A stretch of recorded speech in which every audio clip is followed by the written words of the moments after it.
Hey guys, welcome to Culture Therapy. I'm Esra Chadad, your multicultural psychologist, and today we'll talk about the impact of social isolation. Now, let's get right to it. Over the past 2 weeks, we've realized the impact of what coronavirus has been putting us through, realize how quickly it spreads, and a lot of governments now are implementing a social distancing protocol. They're putting regulations in place and even punishments in place for people who don't respect social distancing. And that has impacted our lifestyle drastically. Because of the situation of being in a global pandemic and also the effect it's had on how much our lifestyle has changed, it's important to see that these changes can impact us in certain ways, and social distancing definitely has the potential of turning into a form of social isolation. So that's why I thought today we should address the point of social isolation, because I've had many friends and I have many colleagues, and including myself, who are starting to feel the impact of social isolation. So for the first part of this video, I'd like to address the situation because I think it's important to understand how the situation impacts us, so we understand why we feel certain things that we feel right now. And for then the second part, I will talk about some tips to combat the feelings that you are getting through social distancing and social isolation. First things first, the situation we are in is definitely an outstanding situation. We are facing a global pandemic, and so when human beings face these kinds of situations like pandemics, wars, these huge things that are outside of our control and that we just have to face and that have changed our lifestyle and the way we live drastically, a lot of primal instinctive fears come up. So the first thing to understand is if you're feeling more anxious than usual, or if you're slightly panicking about what's going on, this is perfectly normal. A lot of us will experience differing levels of fear because basically how we respond to the context and what's happening around us is based on basically a lot of things like our upbringing, our history through life, the different things we've been through, even our genetic makeup and our own personalities. So people will have different reactions facing this situation, and it's important to understand that each one of our reactions is as unique as we are. So you will have certain people who are going to react more severely or negatively, and other people that will breeze right through it. It's just completely independent. But the most important thing is to accept where you are regarding the situation and understand that it's perfectly normal for you to be reacting whatever way you're reacting to the current situation right now. Some things you may be experiencing are, well, higher levels of anxiety, and as I've explained earlier, it's just a survival instinct that we want to stay alive, we don't want to get sick, so we're going to be more anxious about these kinds of things. If you're already anxious about something, you may be getting a little bit more sensitive about it, and you may be reacting more negatively than usual. Another thing that you could be experiencing as well is maybe flashbacks of certain situations or difficult memories that are coming back up. These are all normal reactions to have right now given the situation. So now that you understand that however it is that you feel given the situation is perfectly normal and perfectly accepted, now it's time to see how our lifestyle change could be impacting us. A lot of us are now working from home when we didn't used to. A lot of us can't go out when we used to be able to go out. So our routines have changed. Everything that we do on a regular basis has changed. This messing up of our routines will mess up our circadian rhythm or our biological clock. So that means that certain things that you are going to expect during a time like that is feeling disoriented, for example, kind of like you don't really know what to do with yourself all day. Or, for example, difficulties or changes in your eating and sleeping habits, because basically where you used to have certain cues to sleep or certain cues to eat, certain cues to relax, and these kinds of things, these are no longer there. You're just home all day. You can also be experiencing difficulty focusing on tasks, and especially with the new either working from home or having to not work at all, it could be pretty disorienting realizing, okay, how do I sit down and actually focus and actually get anything done? So these are just some examples of what many people are going through right now because of this huge sudden change in our lifestyles.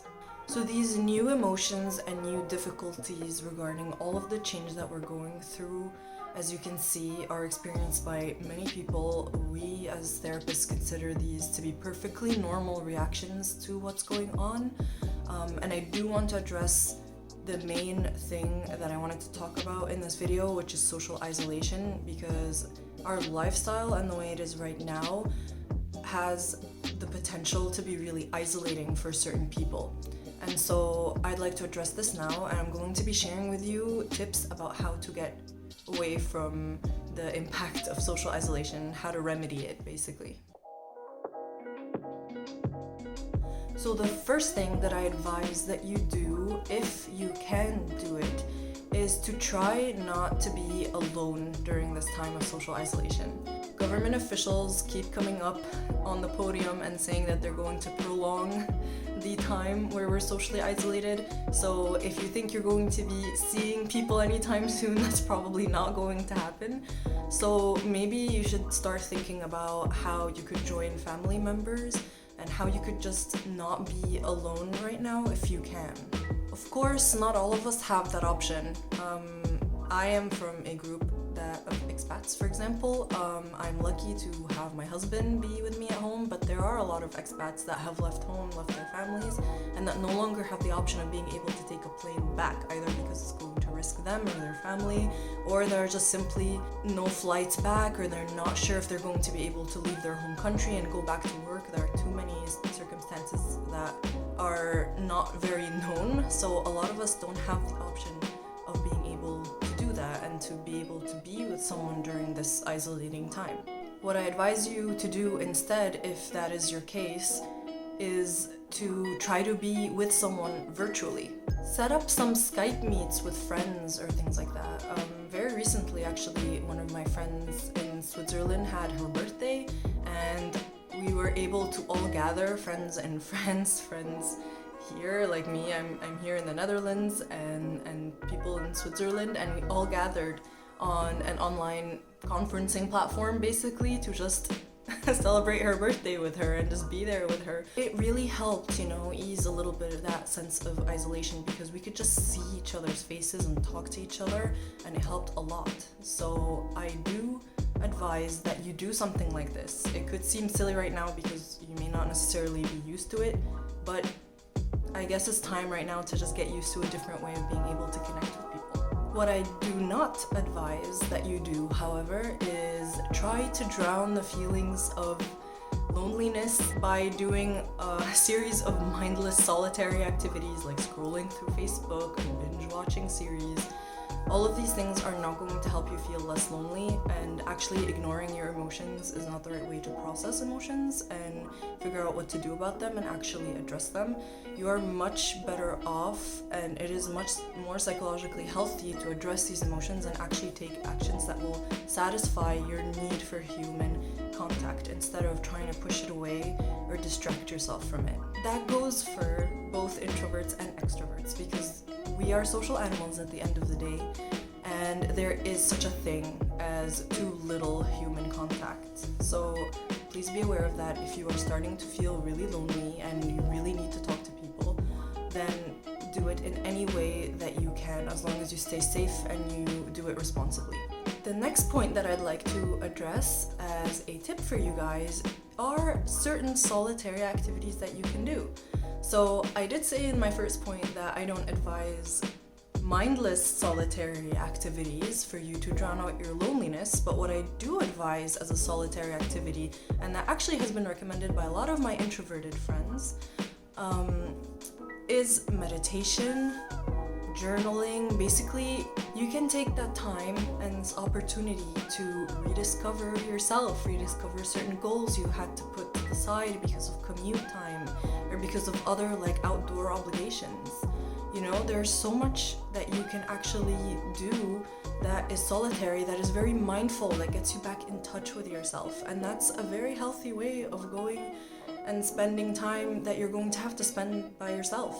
So this brings me to my third point, which is about addressing negative emotions. So if you're going to be alone and maybe not talk to people, you might start to get a little bit lonely, or certain negative emotions like anxiety, fear can come up, and it's important to address them in a healthy way. Learn to sit with that emotion, to accept it, even if it is difficult and even if it is painful. Understand that emotions are momentary. They will always pass. So actually sitting and listening to them and then just watching them go will be the right way to process them. It's a very good tool to learn. So now that there are many outside distractions and these things, and you actually have the time to sit down with yourself and maybe do some meditation and stuff, you can actually learn this skill and learn to process your emotions in a healthy way. And my fourth tip is another way to handle negative emotions and loneliness, and that is to move.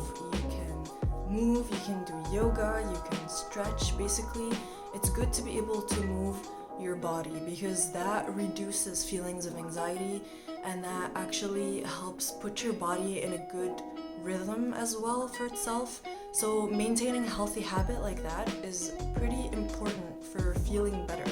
And the last point I want to address is the working from home situation.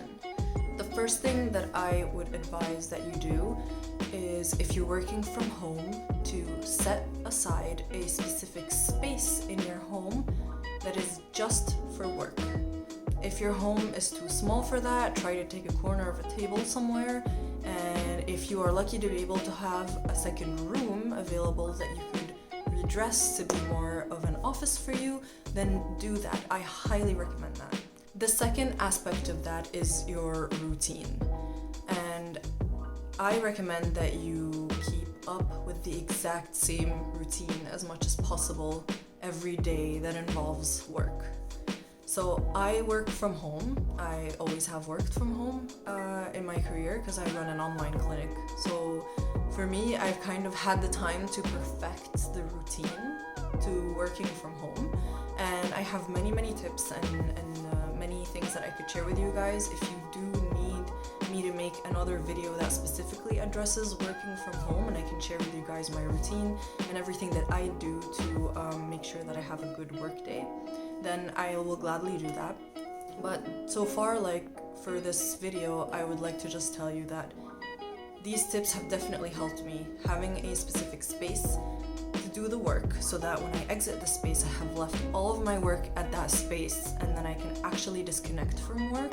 And the second aspect of it, which is to maintain a routine, be it a work routine that is as close as how you used to work before as possible, or a general routine in your day, which is getting up, getting dressed and everything, and then going to your home office.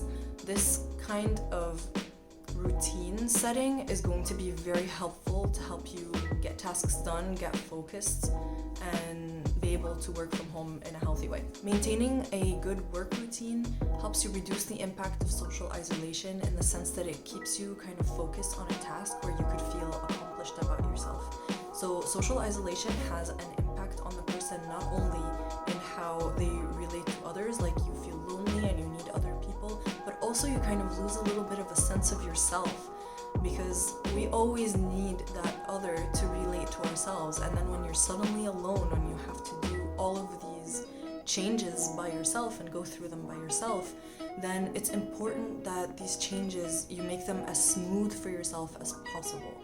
And so you need to set yourself some routines, like working out, meditating, and even working, even if they are solitary activities, because these help you keep a sense of yourself. So all in all, try to interact with people as much as possible if you are in a situation of social isolation, and try to do your activities in the best way that you can. Please let me know if there is anything else you would like me to address in another video, specifically about any of the points that I mentioned before. And if you need anything, please feel free to contact me. I'm always open for any conversation that you may need to just either vent your frustrations about everything that is going on, or if you need some more personal counseling. So that's all for today. If you guys enjoyed this video, please give it a thumbs up and subscribe for more content on culture and psychology. And I'll see you guys in the next video. Bye!